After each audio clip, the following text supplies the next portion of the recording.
Georgia absolutely destroys, demolishes, and just crushes Ole Miss. Final score, 52-17. Dean Legge here at Sanford Stadium, and this was a complete and thorough beating in every single way. I've got a lot to say about it, so hang on the entire time. Make sure you're checking out our newsletter. The link for that is right down below. Kendall Milton, yikes! And you can hear, by the way, you can hear some of the guys. I'm trying to see who that is, but like it was one of those nights in Sanford Stadium. Um, I think that this is a great night in many ways. Obviously, a 52-17 winner over a top 10 team is one thing, but it's a sad night too. This is the last night in Sanford Stadium for guys like Ladd McConkey, Zion Logue, probably someone like Brock Bowers, almost certainly someone like Brock Bowers. This is the last night of the Dan McGill press box, which has been here for 25 years. Well, it's been named that for 25 years. This facility has been here since 1967. And so that is very sad, actually, for people like me who've covered the program for 23 years. They do need to change. I'm not against it, but I think needs to be recognized like it has been tonight at Georgia. This team is clearly the number one team in the country. This team is a major threat, probably the favorite to win the national championship. Um, I saw what that was today with Michigan and, Ohio, and Penn State. That is going to have a hard time beating what we just saw. Now, there's a lot of things going on here at once. First of all, Georgia's not played with the full deck. Can't remember what Kirby called it, but they've not had all their ingredients. Tonight was the first sign of that. And Edwards and Milton, are they Todd Gurley and Nick Chubb in the same backfield? They're not. They're also not really bad players. I mean, they went for 300 yards rushing tonight, Georgia, and it was the backs, no question. But they were just getting whatever they wanted. Tennessee's in real trouble next week. I mean, the final score of that Mizzou-Tennessee game was not indicative of how that game really was. I mean, Missouri was the better team. They weren't the better team by like a million. So I think that's something to keep in mind. But I think Tennessee's in real deep trouble against this Georgia team next week, in my opinion. Ladd McConkey, he's just so good. Dominic Lovett coming along, if you want to call it that. I mean, this is what it was. McConkey, 81. Lovett, 77. Bowers, 34. Thomas, 54. And 2 touchdowns in there as well. I mean, Carson Beck had an easy night. I mean, that interception was just, kind of a thing. It happens, but that wasn't on him.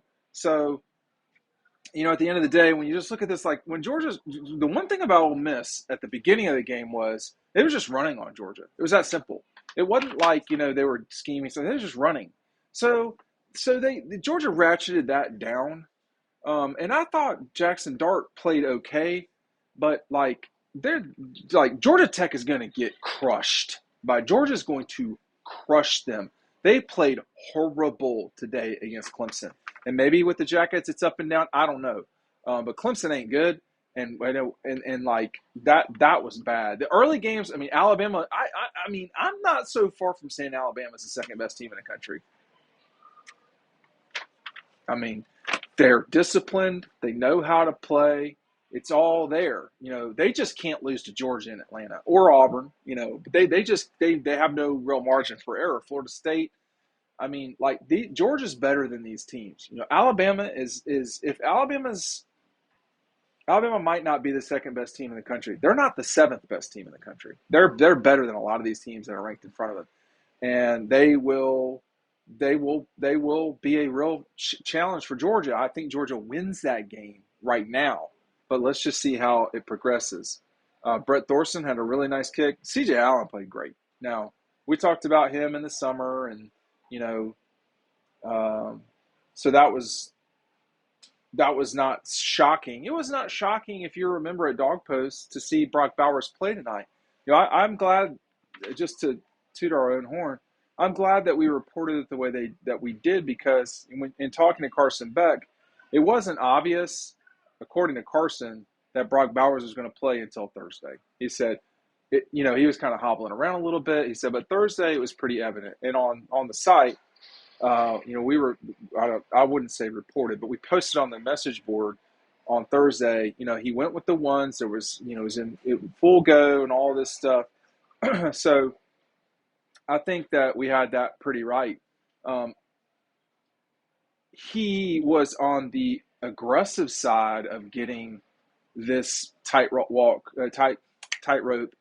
in there, but I mean, Bowers is going to get better. He scored a touchdown. He was very I mean, I don't really know. I mean, Kendall really played exceptional tonight. I'd say 2 touchdowns. Edwards had 2 touchdowns. I got on these rainy nights. I'm just going to tell you, I'm having to take my shoe off. And for the record, I have a size 16 shoe for all of this keeping score at home. This is what it looks like on the field. I've got something in here. It's about to drive me crazy, but they were just so dominant. And I think the problem is, like, Ole Miss is still in there. Ole Miss is not, I mean, obviously they're a really good team, right? Like, their defense not so unreal. And, like, this was about what it's been for them on the road, like, really not playing great. This was the worst they've been beaten, though. I mean, Alabama beat them by 14. This was way worse than that. But I think in the grand scheme of things, y'all, this Georgia team tonight, I think, having watched Michigan play their first real game, having watched Ohio State, having watched, I mean, Georgia is definitely,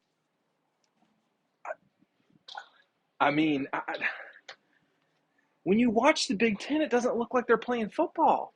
It looks like they're playing, what we used to do at Tucker Lions, which is just like, Tucker Lions is not the high school. Tucker Lions was if you know, you know. But, like, it was like no one threw the ball. Michigan ran it the last, I think Ross Dillinger reported their last 34 plays were runs. They ran from the second quarter until the end of the game. I mean, that's the old, all right, we're running 34. Like, that means the 3-hole with the fourth. I mean, come on, like, golly. So,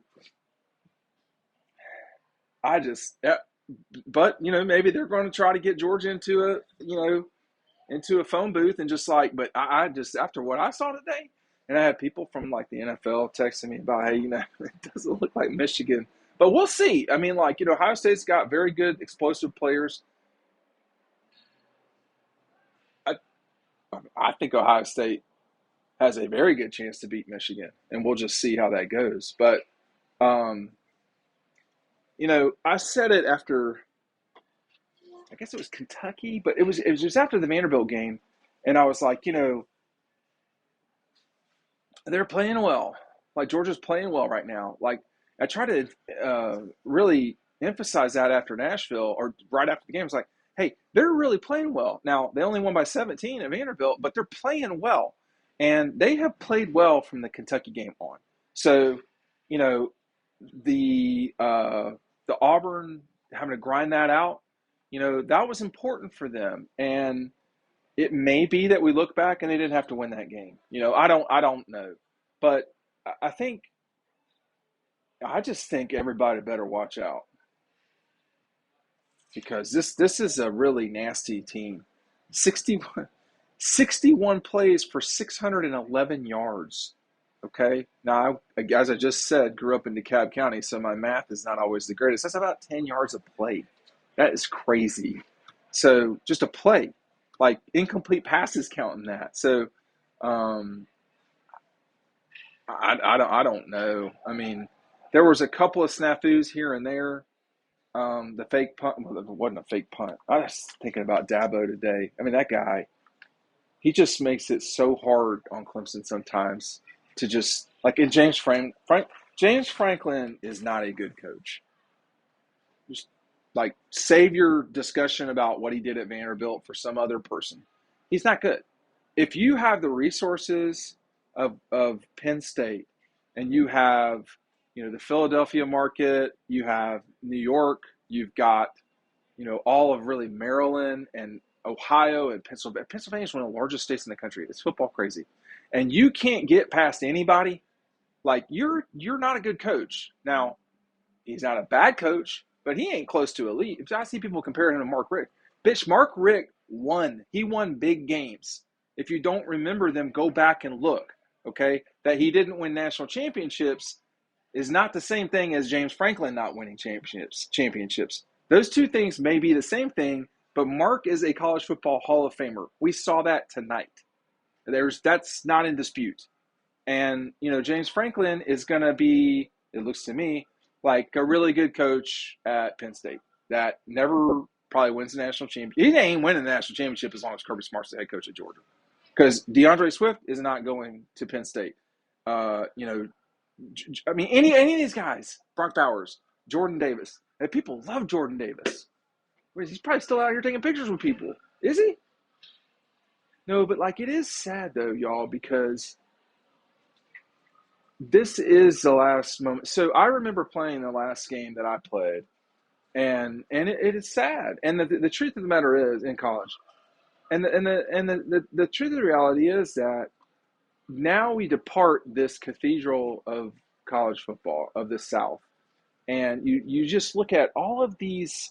I don't know if the screen will get all of it, but you look at all these people. It's a cultural event. It is a thing. It is, the Masters in a stadium, or the Kentucky Derby, or in the stadium, or Bristol, or all these things. And people just, they want to see the show. They want to be entertained. And now people will go into their long hibernation of not coming to Sanford. So many memories are made here because Georgia plays here, but the big memories are made at other places. The big memories are made at the Dome. The big memories are going to be made at the Superdome, or at the Rose Bowl, or perhaps in Houston. All of these things are where Georgia has. I just for a second said hello to Keely tonight. Keely Ringo will never. He's more popular than David Green. Why? David Green was a 4-year starter. He was a winningest quarterback in college football history. Why is Keely so abnormally popular? You know why he is. So, in that moment happened in the frozen parking lots of Indianapolis. It was awful up there. Thank God that's never going to happen again. You got your championship, Big Ten. You didn't get a real championship, but we played up there. So there's that. But you see the fog and the haze. I don't know who this is walking in the end zone, but this could be the last time that they walk in that end zone as a player, And these guys are walking really slow. I'm up here a lot. I don't know who that is on the 15. That could be Ladd McConkey, but it doesn't. It looks a little tall for Ladd. He's just sitting there on the 14 or 15-yard line. Now, why? Right there, like a weatherman. Because they constantly work. I was talking to Zion Logue after this game tonight, and I don't know if people realize how much guys work. And I just want to say this too. I lost one of my close friends from college. He's passed away. These guys lost him while they were in college, Devin Willock. And, they're having to reconcile that during the controversy of all of it, during the tragedy of all of it, and the pressure that was the pressure of the season. And I don't even know how you could come to grips with that. So this means a lot to everybody that sits in those seats. It does. But it's their life. They literally live it. Now we're walking backwards, see. So it's somebody doing it social media. We'll find out who soon. But I think that, these nights are special at Georgia. And, I wrote about it after Charleston Southern. Said, hey, this is going to be one of the most unique days in Georgia history. Part of it was because of them being ranked number 1, but a lot of it was just Jordan Davis diving into the end zone, on third down or whatever it was, after getting stuffed on second. Directing the band, the final home game of what was an undefeated regular season, and everything that was coming forward. You could feel that tonight too. This crowd, let me just say this about the crowd. The crowd was not unbelievable, but